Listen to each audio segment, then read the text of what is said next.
ഉൽപ്പത്തി പുസ്തകം 6:8. എന്നാൽ നോഹയ്ക്ക് യഹോവയുടെ കൃപ ലഭിച്ചു. ദൈവത്തിൻ്റെ മനുഷ്യരോടുള്ള ഇടപെടലിനെക്കുറിച്ച് പറയുമ്പോൾ ബൈബിൾ ഉപയോഗിക്കുന്ന അതിപ്രാധാന്യമുള്ള ഒരു വാക്കാണ് കൃപ എന്നത്. ഇന്നു മുതൽ ബൈബിളിൽ കൃപ എന്ന് ഉപയോഗിച്ചിട്ടുള്ള ഭാഗങ്ങൾ നമുക്ക് ചിന്തിക്കാൻ ശ്രമിക്കാം. കൃപ എന്ന് ആദ്യമായി ബൈബിൾ പറയുന്ന വാക്യമാണ് ഉൽപ്പത്തി 6:8. ഒരു വ്യക്തിക്ക് ദൈവത്തിൻ്റെ കൃപ ലഭിച്ചു എന്നാണ് ഇവിടെ പറയുന്നത്. എന്നാൽ അത് തൻ്റെ കുടുംബത്തിനൊന്നാകെ രക്ഷയ്ക്ക് കാരണമായി. ദൈവകൃപ വിശ്വാസത്താൽ അംഗീകരിക്കുകയും ഏറ്റെടുക്കുകയും ചെയ്തതാണ് അവരുടെ രക്ഷയ്ക്ക് കാരണമായത്.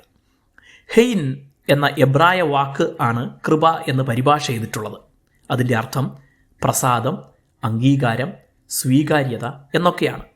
ഭൂമിയിൽ അന്നുണ്ടായിരുന്ന ആയിരക്കണക്കിന് മനുഷ്യർക്ക് ലഭിക്കാത്ത കൃപ എന്തുകൊണ്ട് നോഹയ്ക്ക് ലഭിച്ചു എന്ന് ചിന്തിപ്പിക്കുന്നതാണ് ഈ വാക്ക്. ഇത് ദൈവത്തിൻ്റെ ഉപാധികളില്ലാത്ത കരുണ ആണെങ്കിലും അത് ലഭിക്കുന്നതിന് ഒരു പശ്ചാത്തലമുണ്ടായിരുന്നു. അത് തുടർന്നുള്ള വാക്യങ്ങളിൽ കാണാം. നോഹ നീതിമാനും തൻ്റെ തലമുറയിൽ നിഷ്കളങ്കനും ദൈവത്തോട് കൂടെ നടക്കുന്നവനുമായിരുന്നു.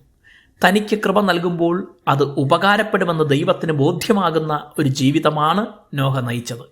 തൻ്റെ കാലഘട്ടം പാപം കൊണ്ട് അധപ്പതിച്ച ഒന്നായിരിക്കുമ്പോൾ അതിൽ നിന്ന് മാറി നടന്നവനാണ് ദൈവം കൃപ കൊടുത്തത്.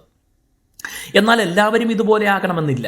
പാപപാതകളിൽ നടക്കുമ്പോഴും ദൈവത്തിൻ്റെ കൃപ അവരെ തന്നിലേക്ക് വിളിക്കുന്നുണ്ട്. അത് അംഗീകരിക്കാൻ തയ്യാറായാൽ നോഹ രക്ഷ പ്രാപിച്ചതുപോലെ രക്ഷിക്കപ്പെടാൻ കഴിയും.